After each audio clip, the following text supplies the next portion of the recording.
Are you taping again? Come on. I don't know why, but I just love it here. It's so peaceful. In a previous video I posted weeks ago, I talked about various theories that players have come up with during their gameplay sessions while playing Silent Hill 2 since its release 24 years ago, all the way to the remake last year. Theories are a very prominent element in Silent Hill games in general, but for many reasons, Silent Hill 2 has become the biggest hotspot for secrets and details that not all people can pay attention to. The reason behind this is the intriguing, mysterious story in the game, and its incredibly bizarre characters that are not related to any other Silent Hill games or even the broader lore. I mean, even today, people are still arguing the different possibilities of every character's purpose and how some clues are designed to mislead you instead of clearing your confusion. Now, of course, we can never really verify the validity of every theory or detail, but our imagination can sometimes help fill the voids by connecting the dots and seeing whether this detail is relevant to another incident or not. In this video, I'm going to go back again to the rabbit hole of theories and details to see how this game is a never-ending source of mysteries, no matter how much we think we've got it figured out.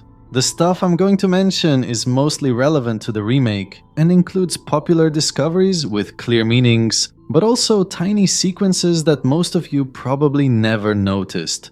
So without further ado, let's start.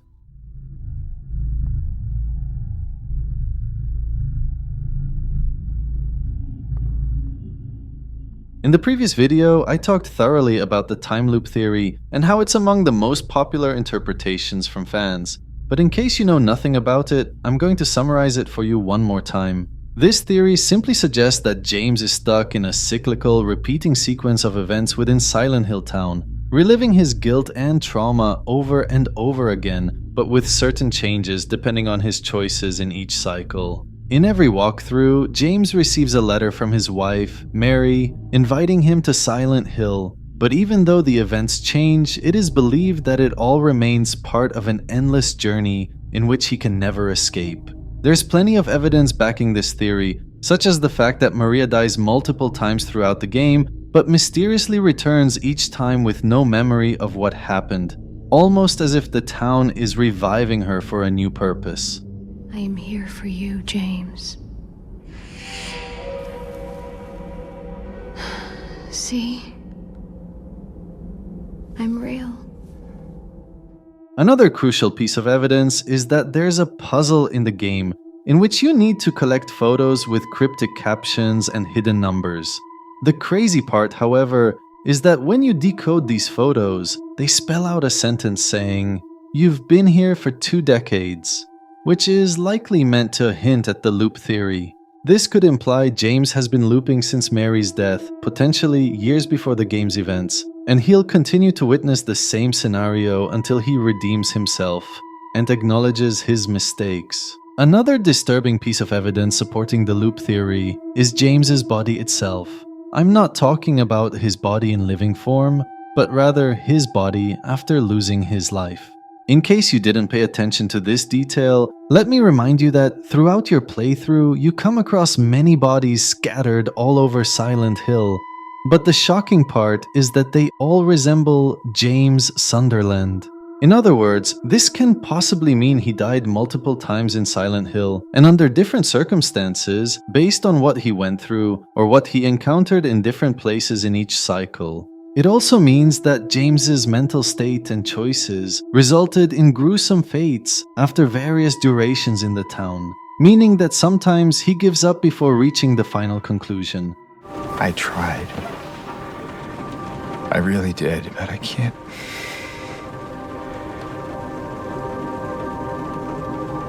Just can't go on without you. This detail was only spotted by certain players because the faces on the bodies are obscured in different ways to maintain ambiguity. But focusing on the clothes and shapes can clearly reveal this horrifying secret. This is incredibly disturbing because besides showing how James died in previous scenarios, it also forces him to witness his final state over and over again, as if the town is trying to teach him a lesson. However, the creepiest and most secretive evidence supporting the loop theory is actually something you probably never came across. And even if you did, you probably never understood. The secret I'm talking about can only be found in the Brookhaven Hospital, and it's basically a hidden message embedded in the static of certain TVs, specifically in areas like the cafeteria and nurse's lounge. The intriguing part is that even if you found the message, there's a high chance that you didn't understand it unless you are a literal genius, and I'm not exaggerating. The reason behind this is because the message consists of unique clicking sounds resembling a telegraph, with louder clicks marking the start of a signal and softer clicks indicating the end. In other words, this is a Morse code message, and when you translate it, you'll discover that it repeatedly says, again and again and again in an infinite loop.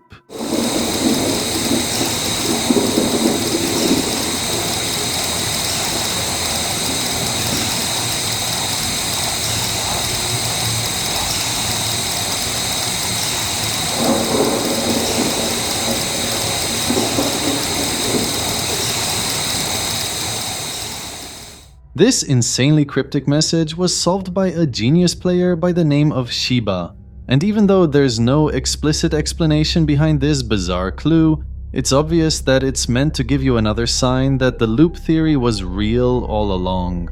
This suggests that James's punishment in the town involves him living through his regret and agony forever, until he admits his mistakes the right way, which might lead to his survival. This is why in the previous video I focused on the endings, and how they're probably related to the loop theory because they mostly seem relevant to the original storyline, but in various senses depending on James's actions. As a result, we have multiple endings where James faces completely different fates.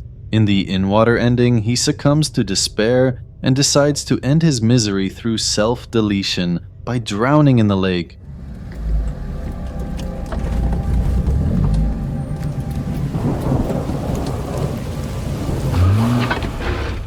But in the Leave ending, he finds closure and leaves Silent Hill with Laura, seeking to move on with his life and ending the chapter of regret once and for all. Many of you might say that the secrets in the remake don't necessarily prove the loop theory in the original game, because new developers added this stuff as a separate test for players. But that's not really true, because every secret you find in the remake was intentionally placed to refer to actual elements in the story, and they were entirely made with cooperation from the original development team. But these secrets don't stop here, because during your exploration in the remake, you can also find an old map that mirrors the South Vale map from the original game, complete with notes and scribblings showing a past version of James's intended path. This map suggests that James has previously navigated Silent Hill, having experienced this journey before, with clues potentially left by prior versions of himself in various locations. If you're still not convinced, then let me remind you that there's something in the remake called Glimpses of the Past, and they are collectible interactions referencing events, items, or locations from the original game. Every piece implies that James is haunted by memories of prior loops, making him feel even more desperate because he can never leave this psychological prison. Seeing items he used before gives a very disturbing feeling of loss and confusion, as if he already tried solving the mystery of Silent Hill Town but was never successful. Mary's going to die? You must be joking. I'm very sorry. But you're a doctor. It's your job to heal people. How can you just let her die? Please, calm down.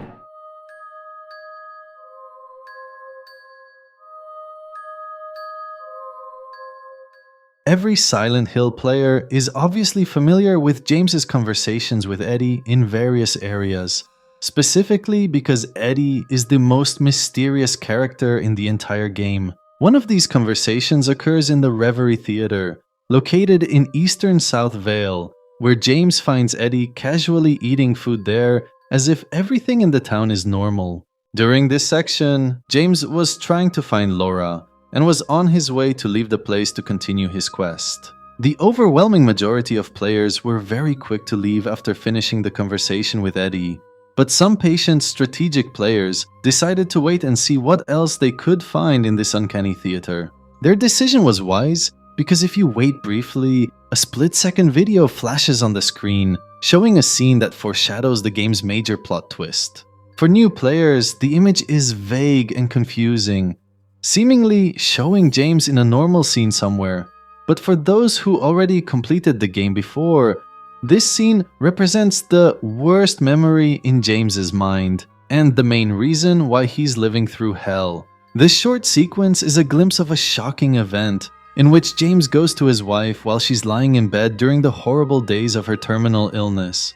But instead of checking on her, James picks up a pillow and smothers his wife to death, believing it's necessary to end her misery, but also because his selfishness has had enough.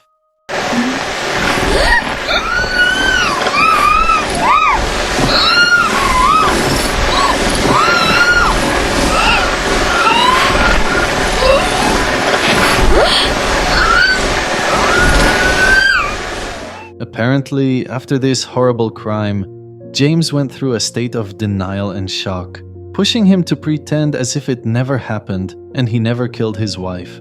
However, the town's main purpose is to hold him accountable for his mistakes and remind him of his dark side. And this is why showing him the scene in a peaceful location is meant to make him realize that there's no escape wherever he goes. I killed her.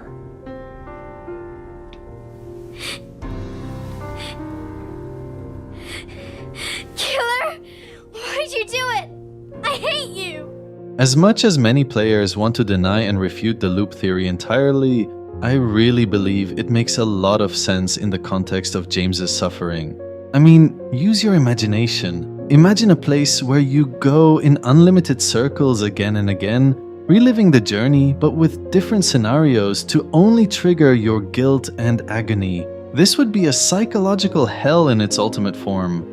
Because not only can't James move on with his life, it also means that time stopped for him after killing his wife, keeping him stuck within the borders of a horrible moment for eternity.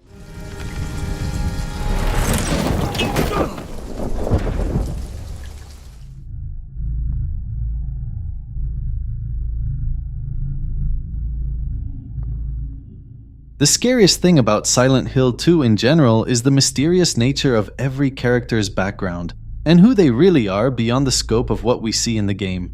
However, the most interesting part about this aspect that triggers our curiosity is the background of James himself, especially before the game's events. For 99% of players, this information is very ambiguous, and they didn't even bother to find an answer for their questions. But for some special players, it felt like something they had to learn about, no matter how unclear the clues and hints were. Well, if you pay attention during your playthrough in the remake, you'll notice that there are things in your way that make absolutely no sense at first.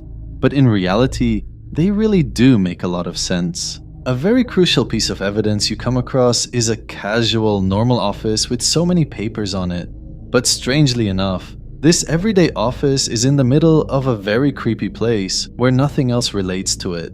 It's obviously a work office that belongs to an employee, but the identity of this employee remains unknown in your mind unless you are familiar with other sources of information beyond the game itself. The source in question is the Book of Lost Memories, and it's basically a guide that was released back in 2003 to give players a much deeper look at the lore and background of characters in Silent Hill games. James's profile in this book mentions that his occupation is a clerk, and for those who don't know, a clerk is a person employed in an office or bank to keep records, accounts, and undertake other routine administrative duties. So this office actually belongs to James, and it's a reminder of his ordinary life, making it a contrast with the extraordinary psychological horror he experiences in Silent Hill, which also explains its bizarre placement in the middle of nowhere. But James's ordinary past is not sensed on this side alone.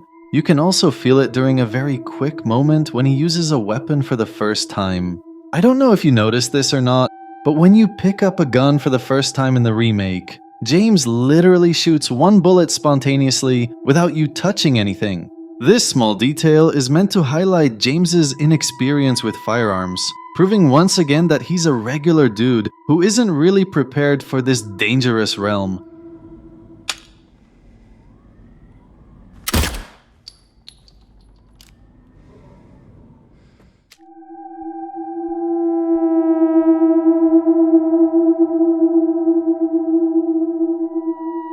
The nature of Silent Hill Town has been a topic of debate between fans for decades, mainly because the reality of its existence is not explicitly revealed in the game. The common perception is that the town is a real physical place, but with a supernatural quality that amplifies the psychological states of those who enter it, particularly those with guilt or trauma, like James. So the town's appearance is different from one person to another, ranging from a peaceful, lovely place for innocent people like Laura all the way to an absolute nightmare for people like James. This raised the question of whether the town is actually full of normal life during your gameplay, which explains why Laura was very cheerful all the time, because she simply sees normal stuff and even normal people around her. The game doesn't show you a clear version of a normal Silent Hill town, but certain hidden movements in the remake might indicate this idea in the background without making it too noticeable. For example, somewhere in Eastern Vale, you can find a very normal flower shop in the area. And when you explore it, you come across a handwritten note seemingly left by a worker there. The message talks about an interaction with a customer who wanted to buy a certain type of flower and promised to come back for it later. And the worker seems to be leaving the note for the owner, Miss Cassandra. This entire location and note are exclusive to the remake, and they were added intentionally by the developers to help you understand that Silent Hill is a real, normal place in its baseline state, recently operational as a small town business hub. The paper also appears remarkably clean, with no signs of decay, stains, or dirt, indicating that it was placed there recently and the area hasn't been abandoned for long. I mentioned the quality of papers because this seems like an intentional pattern from the developers to separate the other world from the real one without telling you directly. The disturbing notes about James's psyche tend to be bloody and dirty to appear scary or nightmarish, making them feel distinct. But on the other hand, the casual official documents are usually clean and well preserved, as if they were produced recently and they are part of a real place. This idea aligns with what the Book of Lost Memories says about the town of Silent Hill. The book states that it's a combination of a real normal place and supernatural elements, and the town has layers and seamless transitions that you don't even notice unless you pay attention. This basically means that James's perception is not entirely part of his psyche, but rather a combination of reality, delusions, and real memories. So distinguishing between what's real and what's not, between the clues you find, is actually part of a genius concept in Silent Hill, forcing you to always question your own eyes. Anyway, I'm happy to see you. Happy to see me? Alive, I mean.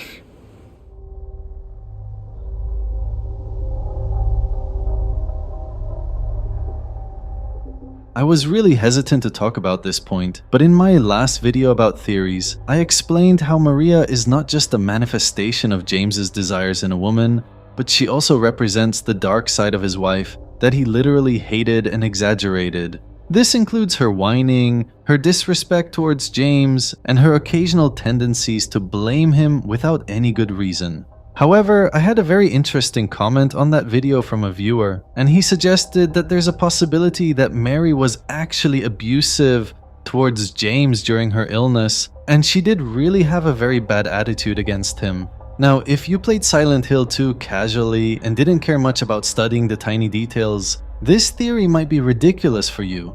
But if you focus on Maria a little bit deeper, you'll see that there's some truth to it. Besides Maria's messy behavior and inconsistent statements throughout the game, she did something very ordinary that most players didn't even care about, yet it's insanely suspicious. During your exploration in the Brookhaven hospital, she suddenly becomes sick and weak, leading her to go to an empty room in order to rest.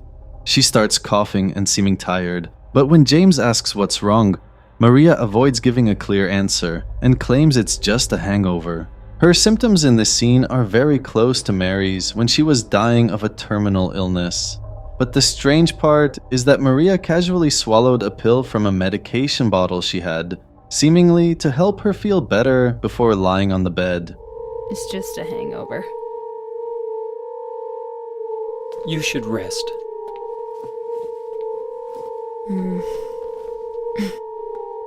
So comfy. But even people who found this action suspicious just assumed that she's probably taking medication for mental health issues, such as anxiety or depression, and that's it. However, that's far from the truth because in the remake, there's a cutscene where Maria is gone, and you can see a pill bottle on the table. When you examine this bottle closely, you find the writing and label on it incredibly blurred, and you basically can't see anything to help you come up with a conclusion. But even with this heavy blur, you can still catch the word white if you're an old Silent Hill fan, because this word is associated with a very disturbing secret in the general lore. The secret I'm talking about is none other than White Claudia, which is a very mysterious type of plant that grows in the Silent Hill region and is central to the town's dark history and mythology.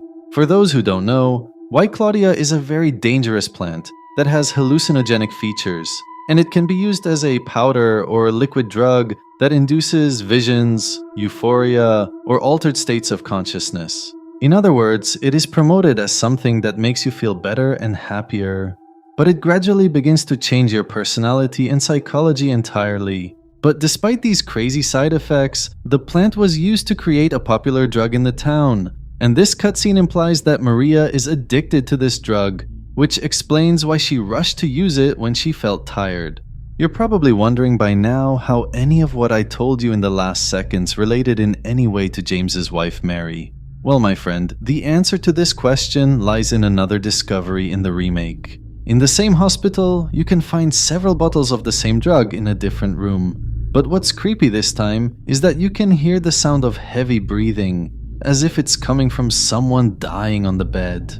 This breathing is obviously a reference to Mary during her last days in life when her health began collapsing.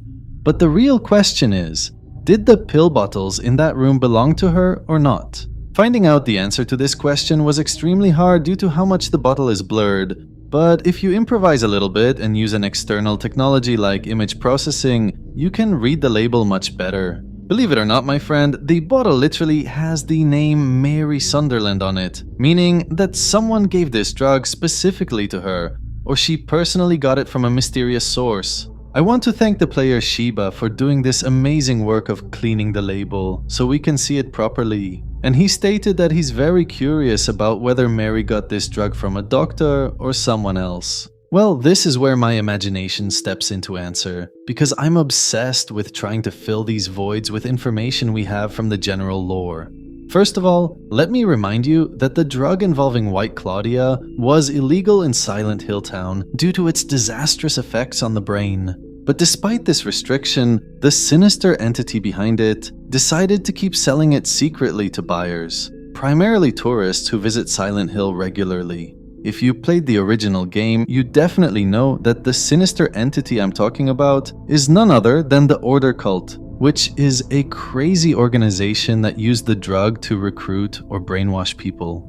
The cult saw White Claudia as an amazing tool to manipulate people's emotions and push them to accept their insane ideology. But in order for their messaging to be convincing, they mainly promoted it as a helpful substance in reducing pain and boosting happiness. Remember me, and your true self as well. Also, that which you must become. Now, when you realize that the cult, the drug, and the town are all related, you start thinking about how the heck Mary got her hands on these haunted pills.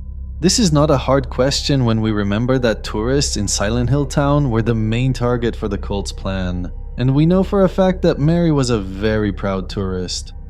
I don't know why, but I just love it here. It's so peaceful. So it's highly possible that Mary was exposed to this substance through a very sneaky seller during her time in the town. And she was probably an easy target due to her personal desire to find something that can either reduce her pain or help her mentally. According to the original game, this seller is probably Michael Kaufman himself, the evil person who was responsible for secretly distributing this medication to tourists using various methods. He is the manager of a hospital in central Silent Hill, and he used his prestigious position to hide his nefarious relationship with the cult, and also to reach people who are already seeking a cure. To keep it short, my lovely viewer, Mary was likely addicted to this horrible substance behind James's back, and her personality was gradually getting distorted over time, even without her own knowledge. There's also a chance that White Claudia was the main reason behind her disease and terminal illness, or it was her preferred remedy to cope with her pain and deal with stress. Either way, the Mary that James dealt with during her illness was not the Mary he loved, because her actual personality and mind were already gone by that time. The pills she was taking were causing her to see disturbing visions related to her subconscious fears. And in some cases, she wasn't even seeing James as her beloved husband anymore.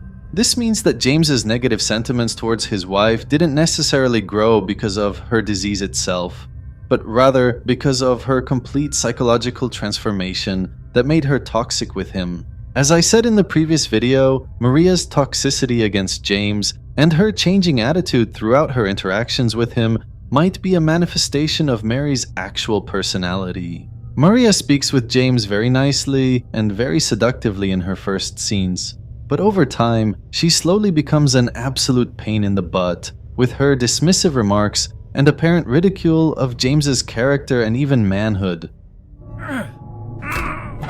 You can't open it? Yeah, Maria, give me a hand here. Come on. You're supposed to be the big man around here. How's a little girl like me supposed to help?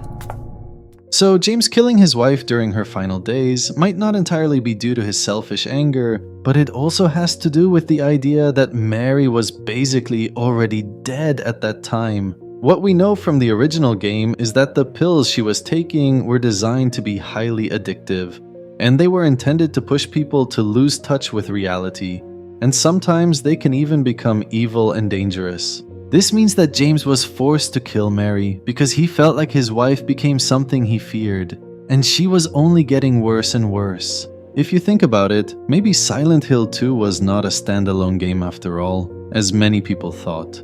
If we take this new information into account, then Mary's incident is very related to the general lore, and it's probably meant to be a dedicated story, highlighting the extent of evil that the Order cult inflicted upon innocent people outside Silent Hill. And once again, let me remind you that the details in the remake are not entirely a separate thing. They were intentionally designed to fill the voids that were left by the developers in the original game. According to Bloober, the remake is not intended to change the basic lore or manipulate it, but rather provide more clues for players to learn about the hidden elements in the background that were incredibly ambiguous in the original. The loop theory can also tell us that the remake is basically a sequel, or a cycle of a story that started in the original game decades ago. It shows you stuff that James might have missed in previous cycles, or didn't even happen, but they're still relevant to a broader plot. The truth is, part of me hated you for taking away my life. The truth is, I hated you. I wanted you out of the way. It's enough, James. If that's true, then why do you look so sad? Anyway, I don't want the video to get any longer, even though I really still have more ideas regarding how James lost his sanity and what probably led him to Silent Hill Town after killing his wife. Give me a like if you enjoyed, and let me know in the comments below if you have any more theories that can help us understand how Silent Hill 2 is related to the original game more than we thought. See you next time. In my restless dreams, I see that town. Silent Hill.